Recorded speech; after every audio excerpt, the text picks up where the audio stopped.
Cricket ಗೆದ್ದರೂ ಸೋತರೂ ನಿಮಗೇನಾದರೂ ಅದರಿಂದ ಲಾಭ ಇದೆಯಾ? ಆ ಸ್ಕೋರ್ನ ಕಟ್ಕೊಂಡು ನಿಮಗೇನಾಗಬೇಕು? ಪಂದ್ಯದ ಬಗ್ಗೆ ಉದ್ವೇಗ ಅನಗತ್ಯ. ಒಬ್ಬ ಅಕ್ಕಸಾಲಿಗ ಶ್ರೀಲಂಕಾ ಮತ್ತು ಭಾರತದ ಮ್ಯಾಚಿನಲ್ಲಿ ಶ್ರೀಲಂಕಾ ಗೆಲ್ಲುವುದಾಗಿ ಬೆಟ್ ಕಟ್ಟಿ ಶ್ರೀಲಂಕಾ ಸೋತಾಗ ಆತ್ಮಹತ್ಯೆ ಮಾಡಿಕೊಂಡ ನಮಗೆ ಚರಿತ್ರೆಯಲ್ಲಿ ಎಷ್ಟೋ ಎಕ್ಸಾಂಪಲ್ ಸಿಗುತ್ತೆ.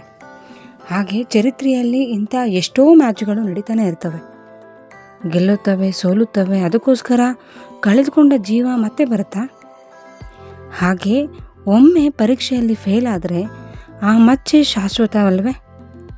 ಯೋಚನೆ ಮಾಡಿ. ಪರೀಕ್ಷೆಯಲ್ಲಿ ಒಂದ್ಸರಿ ಸೋತಾದರೆ ಅವನು 10ನೇ ಕ್ಲಾಸಲ್ಲಿ ಫೈಲ್ ಆಗಿದ್ದ, ಸೆಕೆಂಡ್ PUCಯಲ್ಲಿ ಫೈಲ್ ಆಗಿದ್ದ, ಮತ್ತೆ ಕಟ್ಕೊಂಡು ಪಾಸ್ ಮಾಡಿ ಮುಂದೆ ಹೋಗಿದ್ದಾನೆ. ನೀವಿರೋ ತನಕ ಆ ಮಚ್ಚೆ ಖಂಡಿತ ನಿಮಗೆ ಉಳಿಯುತ್ತೆ. ಅದಕ್ಕೋಸ್ಕರ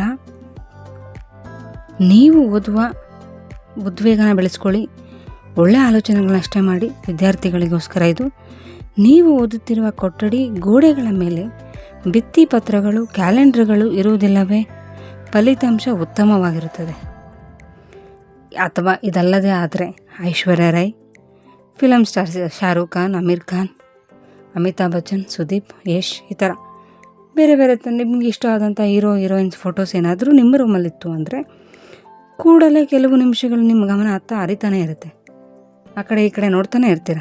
ಖಂಡಿತ ಅಲ್ವಾ ಅದು? ಓದುವ ಕೊಠಡಿಯಲ್ಲಿ ಬೆಳಕು ತೀರಾ ಹೆಚ್ಚಾಗಿರೋದು ಬೇಡ, ಕಡಿಮೆ ಇರೋದು ಬೇಡ, ಸಾಕಷ್ಟಿದ್ರೆ ಸಾಕು.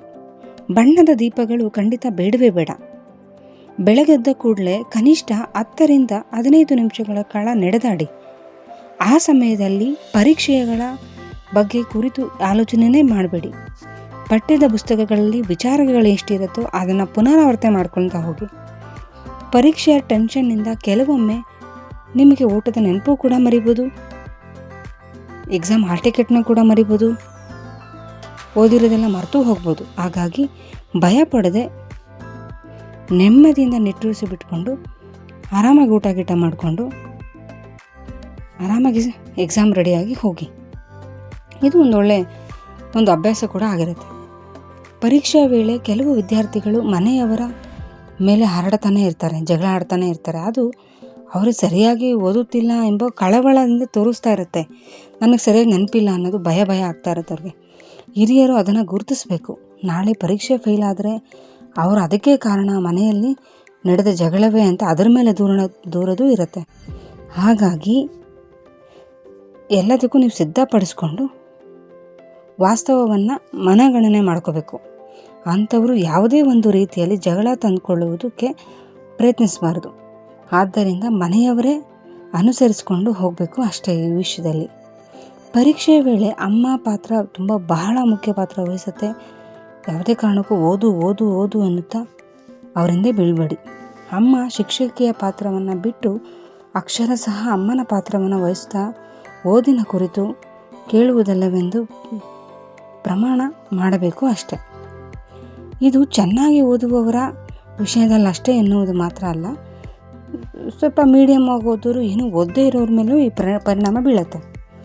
ಹಿಂದೆ ಕೆಲವು ಸಂದರ್ಭಗಳಲ್ಲಿ ನೀವು ಓದುವ ವಿಷಯಗಳಲ್ಲಿ ಎದುರಿರಬಹುದು, ಭಯನೂ ಪಟ್ಟಿರ್ಬೋದು, ಯಾವುದೇ ರೀತಿ ಏನೇ ಸನ್ನಿವೇಶ ನಡೆದಿರ್ಬೋದು. ಅದು ರೀತಿಯ ಮುಂಬರುವ ಪರೀಕ್ಷೆಯ ಕುರಿತು ಭಯಪಡಬೇಡಿ. ಆರಾಮಾಗಿರಿ, ನೆಮ್ಮದಿಯಾಗಿರಿ, ಚೆನ್ನಾಗಿ ಓದ್ತಾ ಇರಿ.